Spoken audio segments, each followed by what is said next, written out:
Today in this video, we're going to learn the difference between driving the ball and spinning the ball and creating the right mix.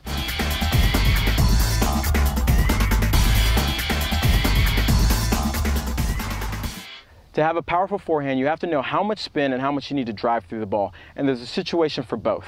If you don't understand this, what you're going to do is probably try to add too much spin, thinking that that's going to give you extra power. Finding the right mix is crucial to winning points and being consistent at both. So first you need to understand what is spinning and what is driving the ball and how that looks. Spinning the ball is coming low to high on a very extreme path and adding a lot of rotation to the ball. Understand that rotation is great for control, but at a certain point, rotation and spin on the ball is going to slow the ball down. So if you're trying to hit a very big and powerful forehand and you're adding a ton of rotation to the ball, what you're going to actually do is slow the ball down. Now, on the other side of that, there's driving the ball. Driving the ball is getting the racket to go all the way through the ball, not adding or imparting the same amount of spin.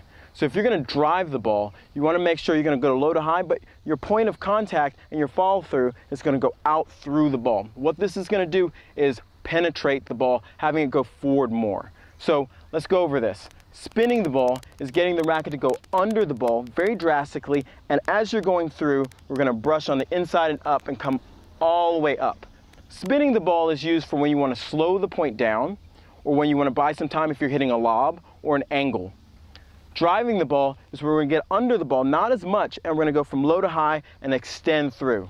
The other thing to consider and know is what spinning the ball and driving the ball does to the ball on the other side for your opponent.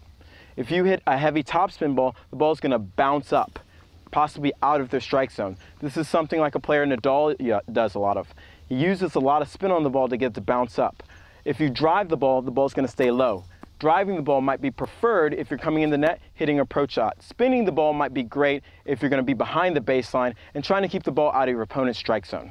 So let's look at exactly what this looks like. Spinning the ball, we're going to get way under and really impart a lot of spin.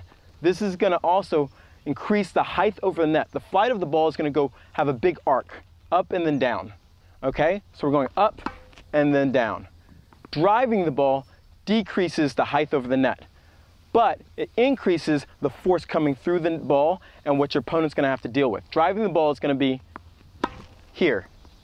Notice the difference in the sound. How spinning the ball, you're going to hear this brush, and driving the ball, you're going to hear more of a pop.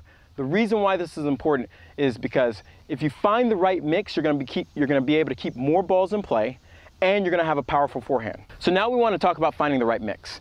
Having the right mix of spin and penetration will control your forehand, but still let it be a weapon. This is where a lot of people make the mistake of trying to hit too much topspin, or they're trying to drive and penetrate the ball and they lose the consistency. So what is the right mix? The right mix is making sure we still get under the ball, but when we go through, we're going to come up and across your body.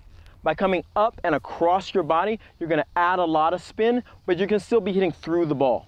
This is a mistake that most people make. They try to hit this type of shot, and what it does is spins out.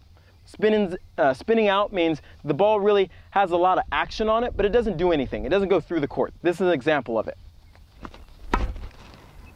You see me get very stiff and rigid, and the ball tends to slow down. We don't want that. We want a powerful forehand, a forehand that can hurt your opponent and put you in position to win the point. And this is how we're going to do it. We're going to get under the ball and pull across. Notice when I'm pulling across, the edge of my racket is going to come up and over and finish.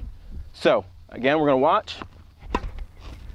Again, you're going to see how I'm really pulling across, and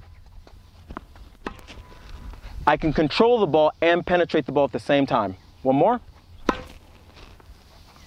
That's finding the right mix. So this is something you're going to have to experiment with, finding the right mix of spin and control. Now, having a big, powerful forehand is great, but if you can't get it in, it really doesn't matter.